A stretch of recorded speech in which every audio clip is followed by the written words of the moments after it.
Première épître de Paul aux Corinthiens, chapitre 11. Je vous loue, mes frères, de ce que vous vous souvenez de moi à tout égard, et de ce que vous retenez mes instructions telles que je vous les ai données.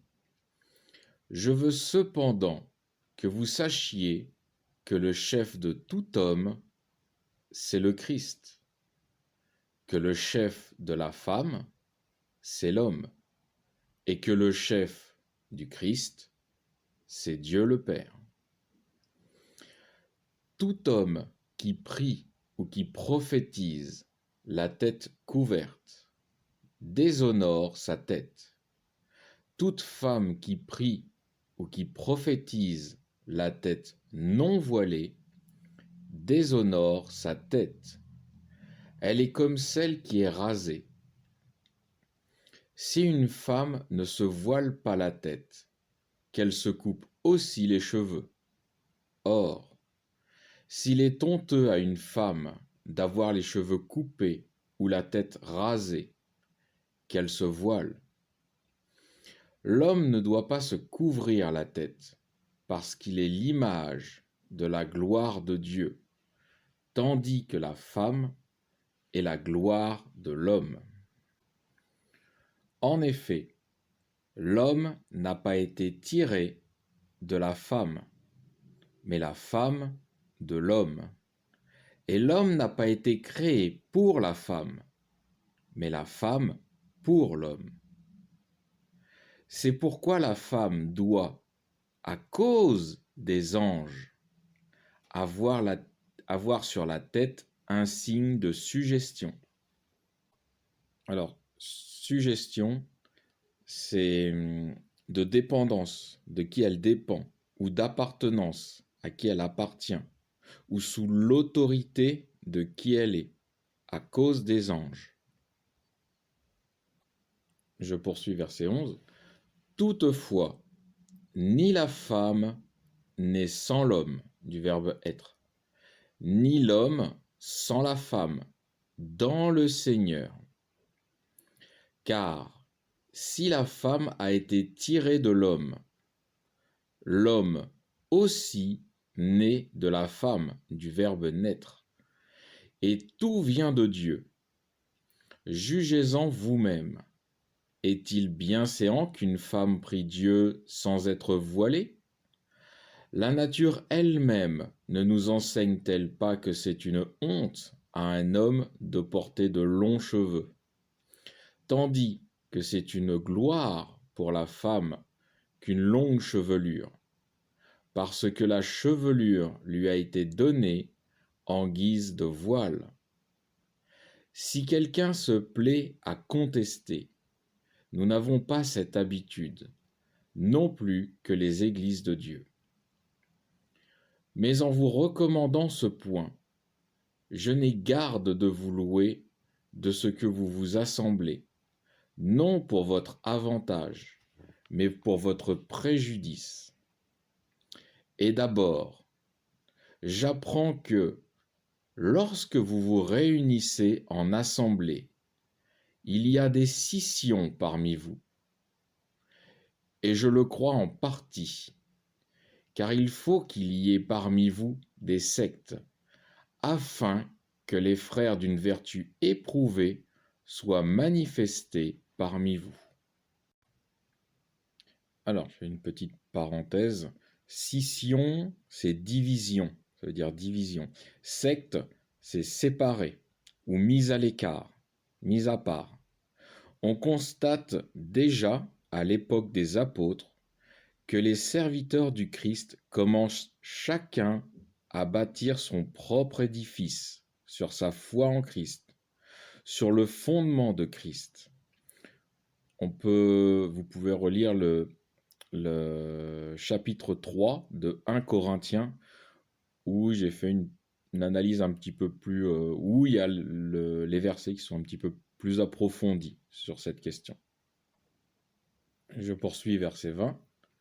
Lors donc que vous vous réunissez, ce n'est plus le repas du Seigneur que vous célébrez, car À table, chacun commence par prendre son propre repas, en sorte que tels ont faim, tandis que d'autres se gorgent.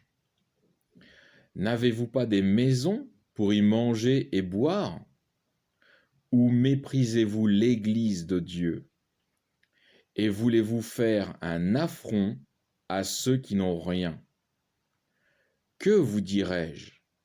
Que je vous loue? Non, je ne vous loue point en cela. Paul explique qu'il n'y a plus d'esprit de communion entre les chrétiens de Corinthe et le Seigneur lorsqu'ils prennent le repas du Seigneur. Ce repas est un moment de communion, un moment solennel entre le Seigneur Jésus et ses serviteurs. Je poursuis verset 23. Car, pour moi, j'ai reçu du Seigneur ce que je vous ai aussi transmis, savoir que le Seigneur Jésus, dans la nuit où il fut livré, prit du pain, et après avoir rendu grâce, le rompit et dit: Prenez et mangez. Ceci est mon corps, qui sera livré pour vous. Faites ceci en mémoire de moi. De même, après avoir soupé, il prit le calice et dit: Ce calice est la nouvelle alliance en mon sang. Faites ceci toutes les fois que vous en boirez en mémoire de moi. Car toutes les fois que vous mangez ce pain et que vous buvez ce calice, vous annoncez la mort du Seigneur jusqu'à ce qu'il vienne. C'est pourquoi celui qui mangera le pain ou boira le calice du Seigneur indignement sera coupable envers le corps et le sang du Seigneur. Que chacun donc s'éprouve soi-même, et qu'ainsi il mange de ce pain et boive de ce calice. Car celui qui mange et boit indignement, sans discerner le corps du Seigneur, mange et boit son propre jugement. Le pain représente le corps du Seigneur. Celui qui mange ce pain sans voir le corps du Seigneur symboliquement dans ce pain, c'est son propre corps qu'il mange, un corps pécheur pour le jugement, et non un corps crucifié pour la repentance des péchés. Je poursuis verset 30. C'est pour cela qu'il y a parmi vous beaucoup de gens débiles et de malades, et qu'un grand nombre sont morts. Si nous nous examinions nous-mêmes, nous ne serions pas jugés, mais le Seigneur nous juge et nous châtie, afin que nous ne soyons pas condamnés avec ce monde. Ainsi, mes frères, lorsque vous vous réunissez pour le repas, attendez-vous les uns les autres. Si quelqu'un a faim, qu'il mange chez lui, afin que vous ne vous réunissiez pas pour votre condamnation. Je réglerai les autres choses quand je serai arrivé chez vous. Fin du chapitre 11.